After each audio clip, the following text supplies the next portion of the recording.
ইনি শৈলেন স্যার, আমাদের অফিসে কাল জয়েন করেছেন, আমাদের নতুন বস। নমস্কার। আর স্যার ইনি মহেশ মিত্তির, আমাদের অফিসের স্পেশাল স্যাম্পল। এনার পরিচয় দিতে গিয়ে একটু ফ্ল্যাশব্যাকে যেতে হবে। ছোটবেলা থেকেই ওর ফেভারিট ফল ছিল কুল। মহেশের যখন 12 বছর বয়স, সরস্বতী পুজোর দিন দেবীর পায়ের সামনে সাজানো কুলের থালা দেখে ওর ভীষণ লোভ লাগে। কিন্তু ওর মা ওকে পই পই করে বলে দেয় যে পুজোর আগে কুল খেলে পাপ লাগবে আর ও পরীক্ষায় ফেল করবে। মহেশ চেষ্টা করে লোভ সামলানোর, কিন্তু পারে না।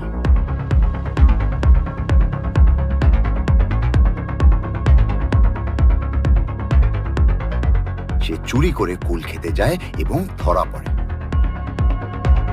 ওর বাবা ভীষণ রেগে গিয়ে ওকে বলে যে এই পাপের ফলে মা সরস্বতী ওকে অভিশাপ দেবেন আর ও পরীক্ষায় গোল্লা পাবে। মহেশের যাবতীয় রাগ গিয়ে পড়ে মা সরস্বতীর ওপর। এত কষ্ট করে সারা বছর পড়াশোনা করেছে, শুধু দুটো কুল খাওয়ার জন্য ঠাকুর ফেল করিয়ে দেবে। সে রাগের মাথায় ঠাকুরের মূর্তির হাত ভেঙে দেয়। এর ফলে ওর বাবা সাংঘাতিক রেগে ওর চামড়া গুটিয়ে দেন। কিন্তু সবাইকে আশ্চর্য করে কয়েক মাস পর মহেশ পরীক্ষায় ফার্স্ট হয়। মা সরস্বতী হাত ভাঙার বিষয়টা বেশ স্পোর্টিংলি নিয়েছিলেন, কিন্তু এই ঘটনায় মহেশের কনফিডেন্স বেড়ে যায়। তার ভেতর জন্ম নেয় এক চরম নাস্তিক। ভগবান, ভূত, প্রেত ইত্যাদি সবকিছুকেই সে কুসংস্কার মনে করতে শুরু করে।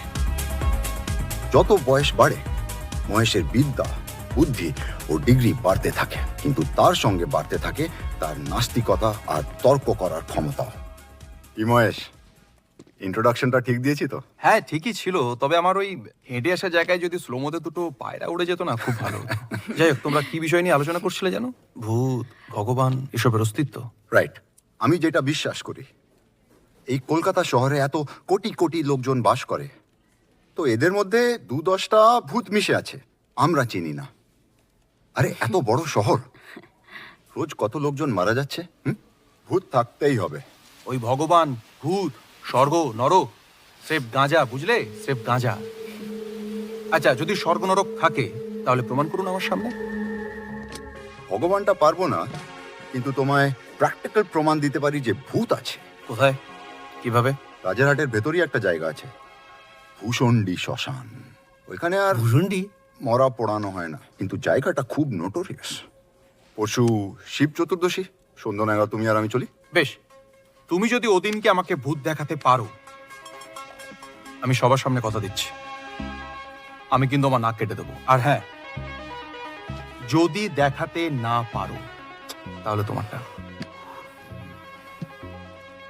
ডিল, পরশু।